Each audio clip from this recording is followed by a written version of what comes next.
Naraka recently had a dev talk video where they shared some of the things that we can expect in the upcoming season. Some of these changes I think will be really good for the game. Some of the other changes that they've made, I'm not quite sure. We'll have to wait and see when we finally are able to get into the game and kind of mess around with them ourselves. So with the weapon changes, I kind of want to stick to just a couple weapons because those are the ones that I think I have the most knowledge on and the biggest idea of how that's going to impact the game itself. So I think it's only right to start this segment off with the katana and the changes that they actually made to it, which I'm liking so far. So one of the things that they decided to change with the katana is the fact that now with the blue focus strike, you guys know that typically you would go into the animation and you would release it and you would get a whole bunch of slashes, and that was kind of the end of it.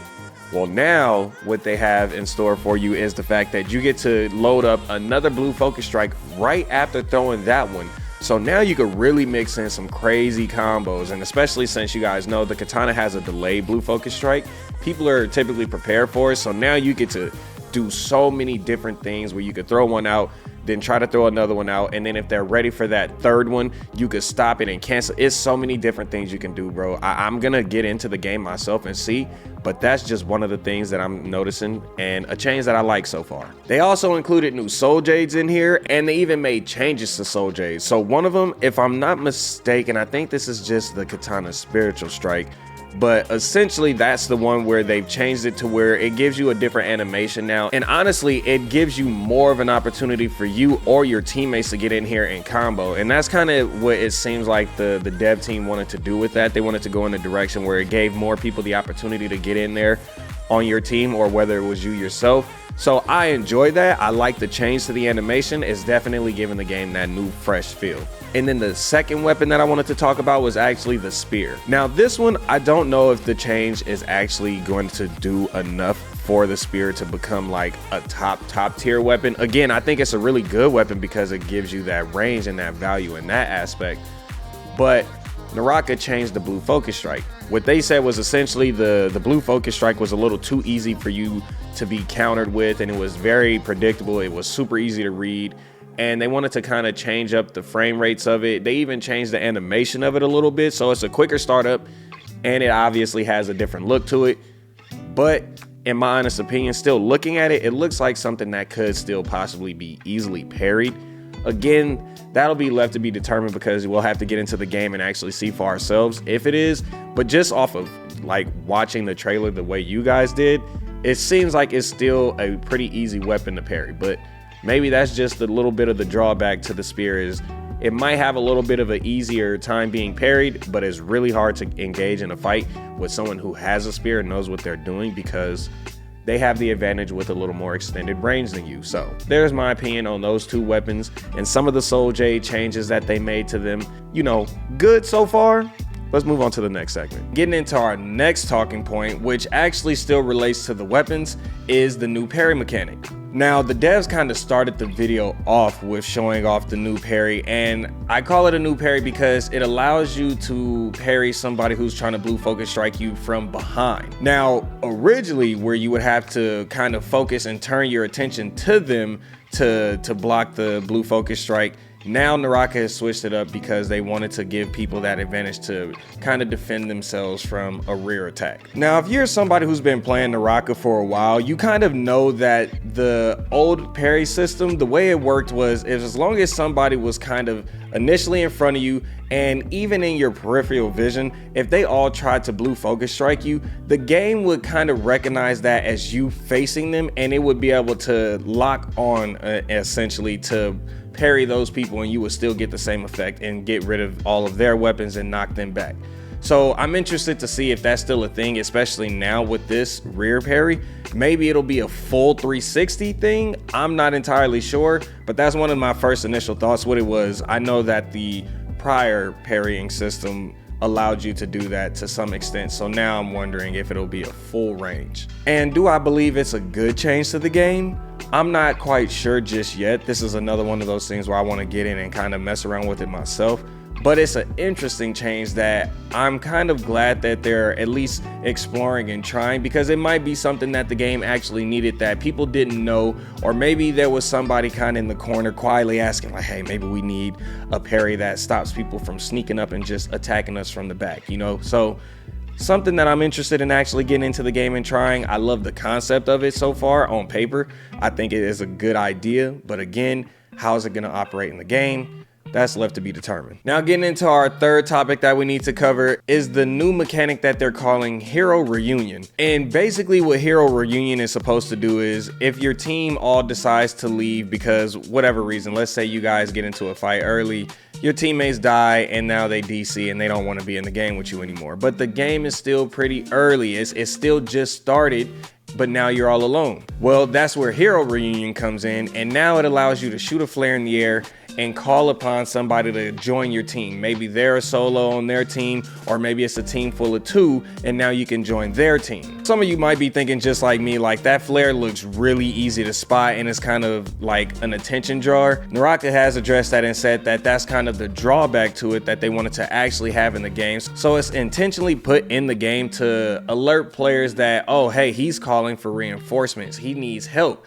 So it is kind of like a double-edged sword where it benefits you, but it also benefits the opposing teams, especially if they see it. In my honest opinion, I think it's a good thing because no one truly wants to be in these games, especially if you're in a ranked game. No one wants to play that alone solely because their team decided to desync or get out of there because they might have died early. At least now this gives you a little bit more of a chance to even the odds and give you a shot to kind of get back into the game. So for me personally, right now, I think it's a great idea. There is that drawback to it, but I think the drawback is fine, and you didn't want it to be really overpowered and it's kind of like a silent thing where no one else can see it besides you. So I'm okay with it. They also have the new hero updates that are getting ready to come, and you guys can see on the screen we have Valda, we have Justina, who's supposed to be later in the season, I think more so towards the end of the season, but she is included in there. And obviously we have Parry, and they made changes to all of them. You guys can see it all on the screen. Decent changes to their abilities. I don't think it's enough to like really make them more broken, but I also don't believe it was like initially a nerf to the characters. I think the changes to Valda are fine so far. The ones to Parry, I think, are pretty good. Actually, they are gonna keep her right at where I thought she was before, where I had the tier list set up. I think she's gonna be right where she is. Valda possibly may or may not jump up. I don't know yet. And then obviously we have to sit back and kind of just wait to see what they do with Justina. But I have a good feeling that there'll be really strong changes to kind of get her back into the mix with the other heroes in the game. So far, I think the changes are fine. Nothing too crazy, but also nothing that, in my opinion, is killing any of the heroes. And now that ties us into the tease of the new hero coming into the game. Now, again, for my own sake, I hope I do not butcher this, and if I do, you can correct me in the comment section. I believe her name is Syra. Now, they don't give us much on this character, so I can't really go into a deep dive, you know, on what I think of this character, but from the looks of it, this seems more like a spatial kind of character, someone who's going to be able to manipulate maybe space or the stars. Again, they gave us very limited information on this character, just the fact that, you know, we're getting a new one. It could be at the middle point of the season, or it could be towards the end of the season.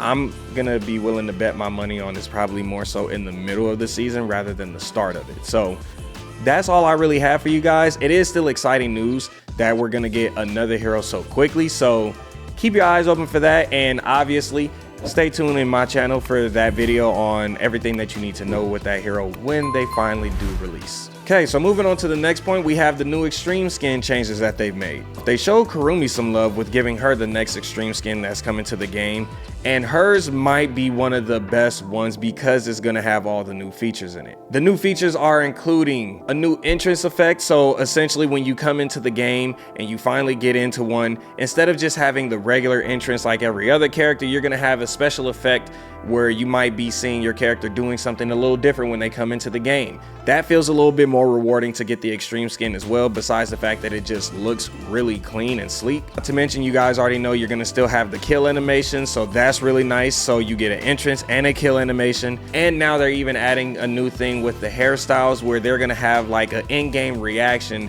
to you using the blue focus strike. The one that you guys are seeing in the video is solely going to be focused on Kurumi for this one, so I like that change. I think it makes going for an extreme skin more worthwhile. My only concern is is Naraka gonna upcharge it, or are they gonna make it that much more difficult to obtain? And again, that would kind of still fall into the category of upcharging. So overall, I think there was more good in this than there were bad, but all the weapon changes for the most part I think are headed in the right direction. It looks really good. Anytime you add new soul Jades to kind of mix the game up and give it a new like fresh feeling is really interesting, and is always a good thing. I also think making changes to weapons blue focus strikes in the way that the mechanics of the weapon works is really good. You know, people could always have a little bit more fun with that.